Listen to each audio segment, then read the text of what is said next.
Jai Hind aspirants, I Ruby Thakur welcome you to SSB Crack Exams channel and I'm here with the new topic. So हम सब जानते हैं कि conference of party 29 चल रही है अज़रबैजान बाकू के अंदर. वहीं पे भारत ने कुछ डिससेटिस्फेक्शन जाहिर की है अगेंस्ट द डेवलप्ड कंट्रीज. तो चलिए जानते हैं कि ऐसी कौन सी वजह है जिसकी वजह से भारत नाखुश हुआ है. वी ऑल नो कि जब COP29 के बारे में हमने बात की थी स्टार्टिंग में, मैंने आपको इसके बारे में बताया था डिटेल वीडियो में. उसके अंदर मैंने आपको बताया था कि इस टाइप पे सबसे मेन मुद्दा है that is the climate finance. Done. और वहीं पे जो है थोड़ा अब इंडिया नाखुश हुआ है और डिससेटिस्फेक्शन जाहिर की है डेवलप्ड कंट्रीज के ऊपर, बिकॉज उनका कहना यह है कि जो डेवलप्ड कंट्रीज हैं क्लाइमेट फाइनेंस के अंदर प्रॉपरली एंगेज नहीं हो रही हैं एंड MWP जो कि मिटिगेशन वर्क प्रोग्राम है उसके ऊपर ढंग से काम नहीं किया जा रहा है. डन. तो ये क्लोजिंग प्लेनरी सब्सिडरी बॉडीज का सेशन था बाकू में ही, तो उसी के दौरान इसके ऊपर बात की गई. और ये जो भारत का इंटरवेंशन है ये कहीं ना कहीं जो एक डिवाइड या जो एक गैप डेवलप्ड और डेवलपिंग कंट्रीज के बीच में बढ़ता जा रहा है for the climate commitments and जो फाइनेंशियल सपोर्ट चाहिए डेवलपिंग कंट्रीज को ताकि ये जो क्लाइमेट चैलेंजेस हैं फेस कर रहे हैं उन सब के लिए ऑफ कोर्स वी नो कि रिसोर्सेज आर लिमिटेड. तो इस बार यही मांग थी कि जो डेवलप्ड कंट्रीज हैं वो क्लाइमेट फाइनेंस को बढ़ाएं ताकि जो भी ये चैलेंजेस है उनको फेस किया जा सके. बेशक डिससेटिस्फेक्शन इंडिया ने जाहिर किया है लेकिन लाइक माइंडेड बाकी भी जो डेवलपिंग कंट्रीज है उनका भी इसमें सहयोग था. यस, इंडिया ने उसको लीड किया जैसे कि अरब group, African group of negotiators, तो इन सब ने क्रिटिसाइज किया है डेवलप्ड नेशन का जो ये पर्टिकुलरली ये अगेंस्ट गए हैं कि MWP को हम एक्सपैंड नहीं करेंगे. डन. उसमें रखा गया जो प्रीवियसली इससे पहले वाली कॉन्फ्रेंस ऑफ पार्टीज में जो एग्री किया गया था सेम ही रखा गया है. एंड भारत ने वहीं पे आर्ग्यू किया गया है कि ये कहीं ना कहीं जो एजेंडा आइटम्स है, ठीक है, क्रिटिकल एजेंडा आइटम्स ना उनका एडिशन हुआ है ना इसमें कोई एक्सपेंशन हुआ है. एंड ये वही सब चीजें जो भी मुद्दा एक डेवलपिंग कंट्रीज के लिए जो कराते उन सब चीजों को एड्रेस नहीं किया गया है बिकॉज डेवलपिंग कंट्रीज जो हैं वो ज्यादा इंपैक्टेड है from these climate challenges. And जो स्टेटमेंट इसके ऊपर आई थी that is what we have seen no progress in the matters that are critical for developing countries.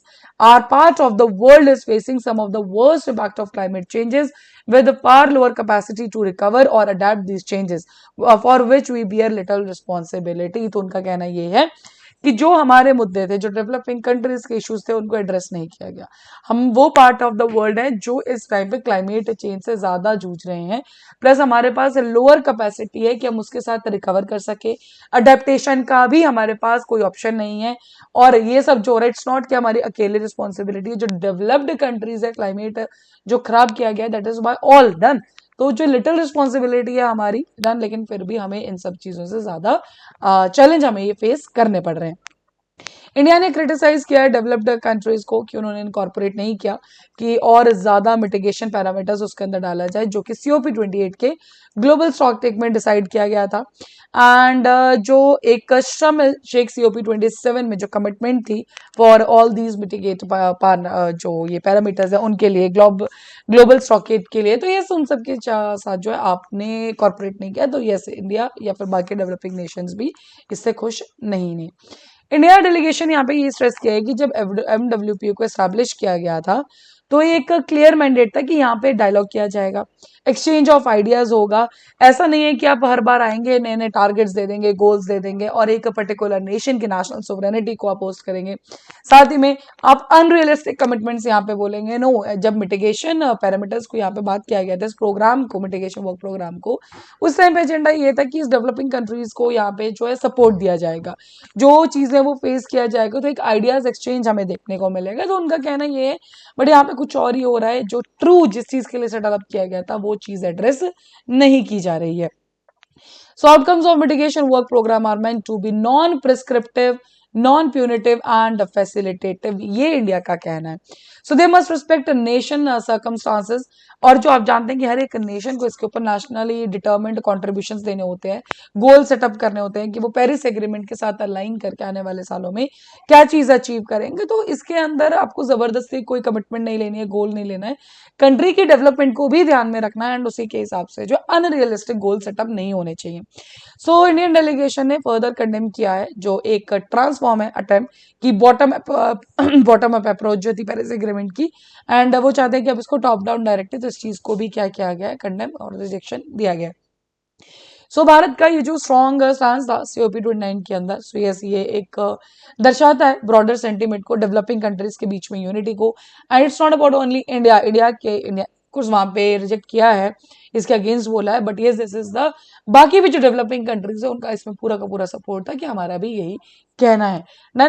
सो एक ग्रेटर अकाउंटेबिलिटी, एंड वो चाहते हैं सपोर्ट अभी भी डेवलप्ड नेशन से, बिकॉज इस पर्टिकुलर टाइम पे सबसे बड़ा जो मुद्दा है that is the climate crisis, and उसको एड्रेस करने के लिए ये developing nations are in the world के वो ग्रो कर रही हैं, लेकिन उसके अंदर जो हेल्प करना चाहिए that is of the developed Nations जो ऑलरेडी डेवलप कर चुके हैं।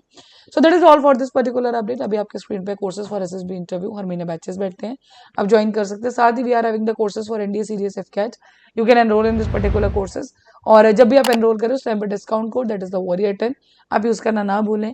जैसे आप इस कोड को यूज करेंगे, you'll be getting the 10% of on the particular course.